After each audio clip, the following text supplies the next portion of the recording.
नौकरी मांगने आए थे हम तुम्हारी दुकान पर। हालात और समय ने हमें मजबूर कर दिया इस तरह नौकरी ढूंढने के लिए, वरना तुम्हें और तुम्हारी इस दुकान को तो हम जूते की नोक पे भी ना रखते।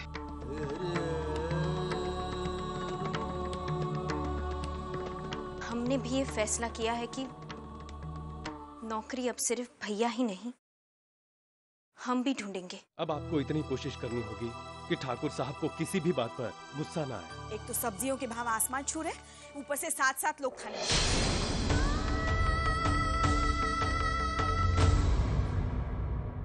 अरे दीदी, कैसे हैं मालिक? उनकी तबीयत में सुधार हुआ कि नहीं? अभी उनकी तबीयत बहुत बेहतर है, हॉस्पिटल से छुट्टी मिल गई है। राघव मामा बस उन्हें घर लेके आ ही रहे होंगे। शुक्र है राम जी का। अरे वाह आभा बेटा, इतनी अच्छी खबर लाई हो तुम। अब मुझे जल्दी जल्दी खाना बनाना पड़ेगा ना? नहीं मामी जी, आज से आप बिल्कुल काम नहीं करेंगी। रसोई हम और दीदी संभाल लेंगे।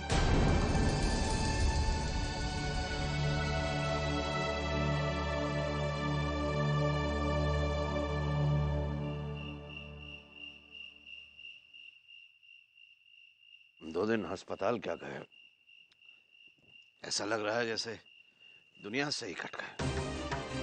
दुनिया की कोई खबर ही नहीं है हमें। जब से स्वर्ण भवन से आए हैं, अखबार कहाँ पढ़ा है आपने? तो अखबार आता कहाँ है यहाँ जो हम पढ़ें? किसी ने पुराना अखबार तक नहीं दिया हमें पढ़ने के लिए। समझते नहीं है कि हमारा सिर्फ घर बदला है, आदतें नहीं बदली हैं हमारी। पिताजी, कल हम वही 3-4 अखबार एक साथ ले आएंगे जो आप स्वर्ण भवन में पढ़ते थे। पिताजी, हम आपसे एक बात पूछें? पूछो।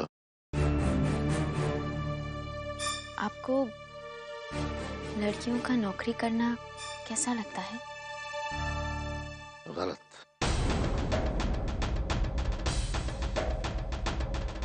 स्वर्णा जी? गलत नहीं लगता है हमें लड़कियों का नौकरी करना। कोई बुराई नहीं है आत्मनिर्भर होने में,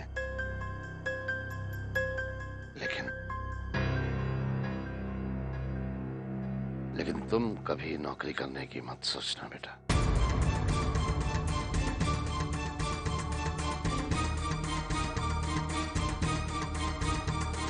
आपको कैसे लगा कि हम नौकरी करने की सोच रहे हैं? हमने तो बस ऐसे ही पूछ लिया। ना ना ना, दुनिया में कोई भी बात बस ऐसे ही नहीं हो जाती है। खासकर सवाल तो बिल्कुल भी नहीं, क्योंकि हर सवाल से पहले बहुत से कारण होते हैं और हर सवाल के बाद बहुत से जवाब। हमने तुमसे इसलिए कहा कि तुम नौकरी करने की मत सोचना स्वर्णा भाई, क्योंकि दुनिया की कोई भी नौकरी ठाकुरों के लिए बनी ही नहीं।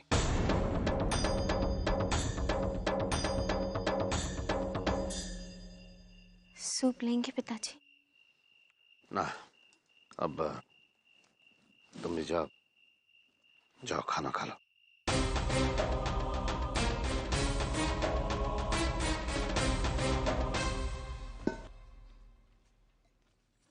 आओ आभा, तुम भी खाना खा लो।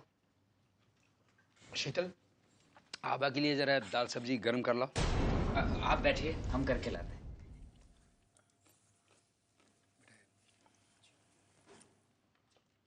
अच्छा हाँ, गैस अभी 1-2 दिन में खत्म होने वाला है। कल जाते जाते गैस वाले को बोल दीजिए नया दे जाएगा।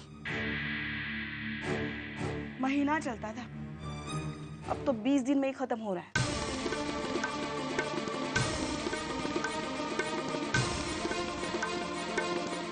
वो तो होना ही था, खाना भी तो इतने लोगों का बनने लगा है ना अब। और अभी तो आप वो सब नहीं बनाती जो स्वर्ण भवन में बनता था। आकाश, नहीं माँ, अगर शीतल मामी वो सब भी बनाए तो गैस का 1 सिलेंडर 10 दिन भी ना चले।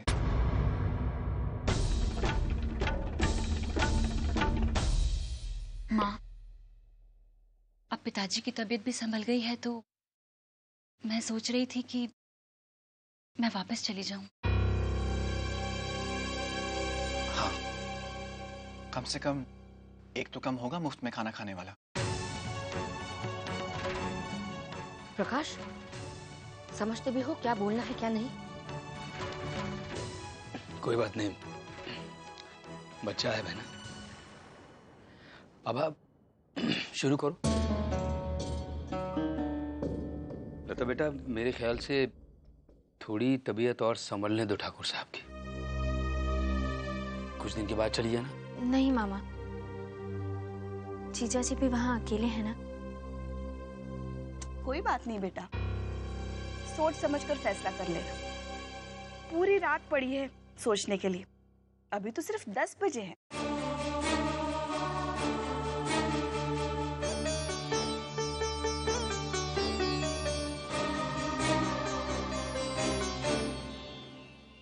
अचानक इसे जाने का फैसला क्यों किया तुमने लता?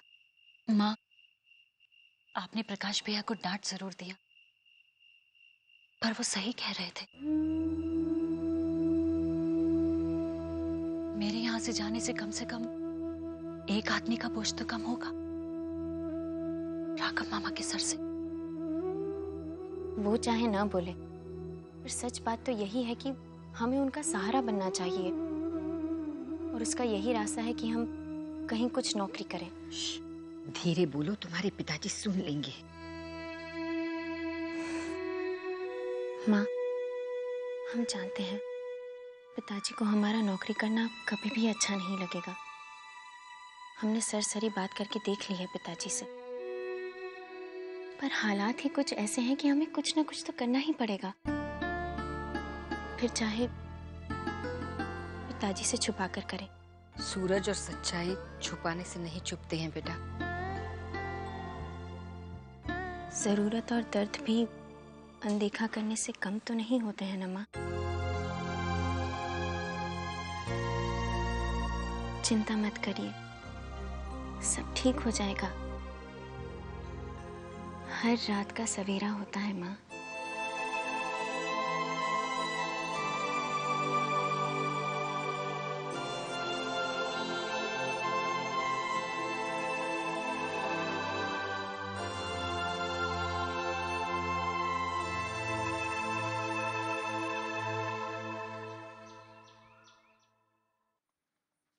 सुप्रभात पिताजी। सुप्रभात बेटा। रात नींद कैसी आई आपको? कहाँ नींद आई? जितनी देर दवा का असर रहा उतनी देर जरूर सोए हम, बस 1-2 घंटे। बाकी की रात तो बस यूं ही करवटें बदलते गुजर गई। और ये गद्दा न जाने क्या बिछा है इस पे, सारी रात पीठ पे ऐसे चुभता रहा जैसे हमारा कोई दुश्मन हो। हम आज कुछ और नरम चादरें बिछा देंगे इस पे। खैर छोड़ो, चाहे ये आपकी चाय या आपका अखबार? जब से घर बदला है, चंद्रप्रभा भी बच्चों के हाथ भिजवाने लगी है चाय। बता रही थी कि लता वापस जाना चाहती है। जाना भी चाहिए ना पिताजी, कितने दिन तक अकेले रहेंगे जीजा जी? हाँ, ये भी सही है। आखिर बेटी है, एक ना एक दिन तो अपने पति के घर जाना ही है।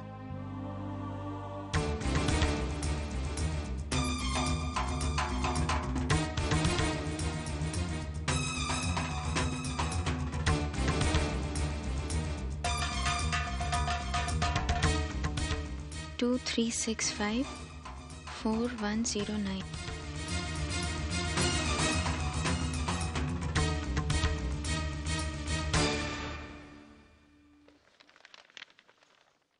पिताजी, हम अभी आते हैं।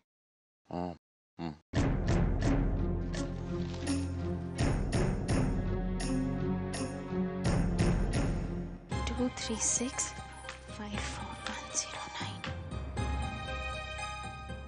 हेलो जी, आपके यहाँ एडवोकेट साहब के लिए पर्सनल सेक्रेटरी की जरूरत है। जी हाँ। हम इंटरव्यू के लिए आना चाहते हैं। कितना पढ़ी हैं आप? जी, हमने ग्रेजुएशन किया है। 11 से 5 की ड्यूटी है, कर पाएंगी? हाँ, क्यों नहीं। एडवोकेट साहब बहुत सख्त आदमी है, डांट भी देते हैं। छोटों की गलती पर बड़ों को डांटने का हक है। ऐसा है तो आ जाइए 11 बजे। जी, आप पता बताएंगे? लिखिए, ठाकुर विश्व प्रताप रोड, स्वर्ण भवन। स्वर्ण भवन?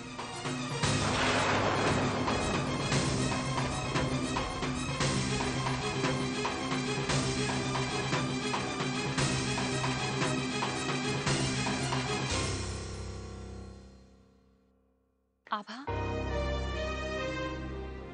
जी दीदी। सर अपना फोन देना, तुम्हारे जीजा जी को फोन करके बोल दूं कि मुझे आकर ले जाए। दीदी, आपका ऐसे जाना अच्छा नहीं लग रहा। मेरा भी मन कहाँ कर रहा है, लेकिन शायद अब यहाँ और रुकना ठीक नहीं।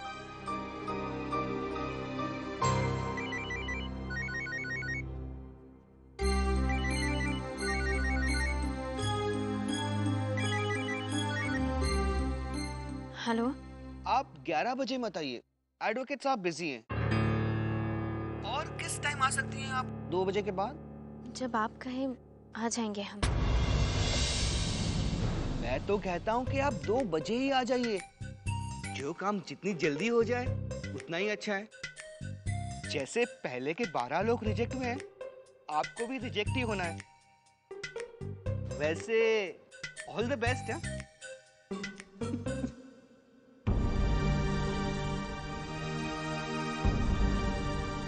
कहाँ जा रही हो आभा?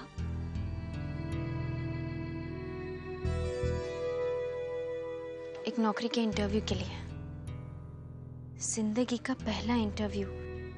जानती हैं कहाँ है दीदी? स्वर्ण भवन में।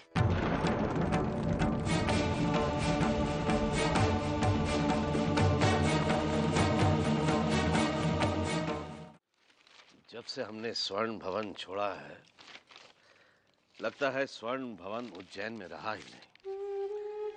किसी भी अखबार में कोई खबर है ही नहीं स्वर्ण भवन के बारे में। हम जानते हैं आप स्वर्ण भवन से आकर भी नहीं आए। आपका शरीर भले यहाँ है, लेकिन आपकी आत्मा हमेशा वहीं रहती है।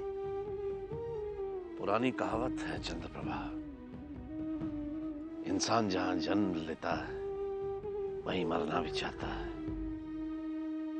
और हम भी अपनी आखिरी सांस स्वर्ण भवन में ही लेंगे।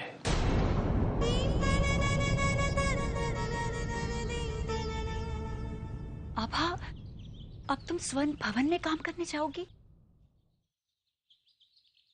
क्या काम करोगी तुम? हमारा एडवोकेट बनने का सपना था। आज अखबार में एक एडवोकेट की पर्सनल सेक्रेटरी की नौकरी देखी तो सोचा,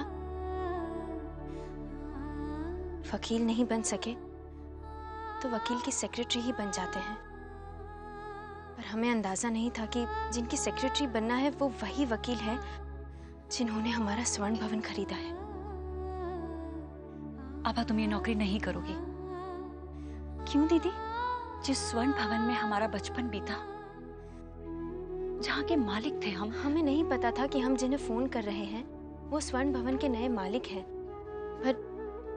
पर अब सोचते हैं अच्छा किया जो हमने फोन कर दिया।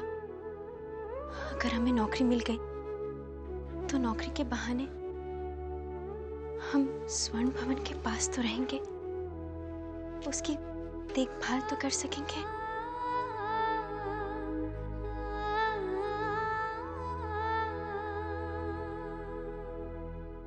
माँ, हम भी चले जाते हैं भैया के साथ आधे रास्ते। कहाँ? एक इंटरव्यू है। माँ, आशीर्वाद नहीं देंगी? माँ का आशीर्वाद हमेशा अपने बच्चों के साथ होता है बेटा। भगवान जो भी करेंगे अच्छा ही करेंगे।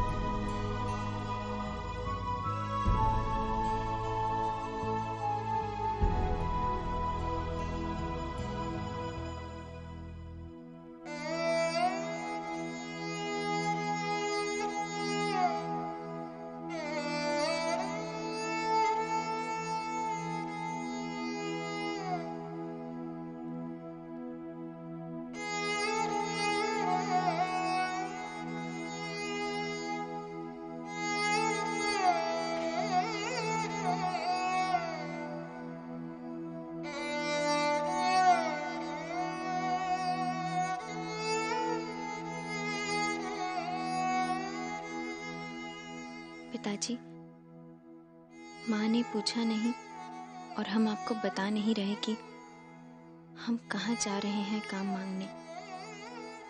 आज अलग नजरों से देखेंगे अपना स्वर्ण भवन।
एक मिनट रुकिए मैडम। यहाँ मैं घर घर खेली।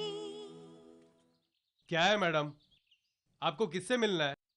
वो हमारा इंटरव्यू, मतलब एडवोकेट साहब ने बुलाया है। मैं पूछकर आता हूँ।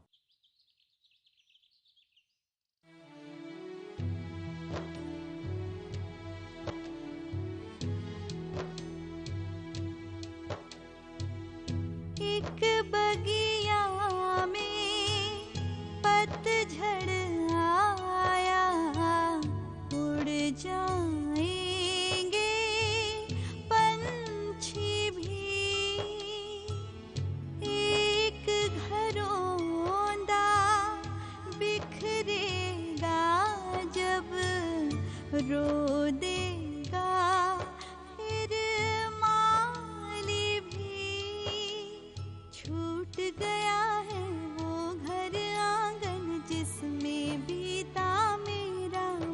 दर्पण जिसमें